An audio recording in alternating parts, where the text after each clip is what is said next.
فيروس اكس او ما يدعى بفيروس الزومبي، ايه اللي قاله دكتور محمود صلاح عليه؟ وهل هو فعلا فيروس رباني ولا فيروس مصنوع؟ وازاي هيتم انتشاره؟ لايك ومتابعة وتعالالي.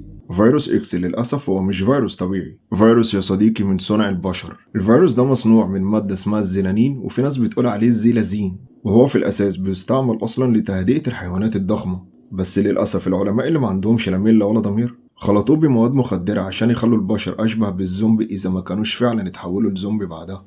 المادة دي من أخطر المواد المخدرة لأنها بتسبب الإدمان القاتل. دكتور محمود صلاح قال إن الفيروس دوت هيتم انتشاره عن طريق مدمنين المخدرات، وده فعلا حصل يا صديقي في 2023. نشروه عن طريق مدمنين المخدرات في أمريكا، واحتمال كبير يوصل لنا إذا ما كانش وصل لنا بالفعل. بسم الله.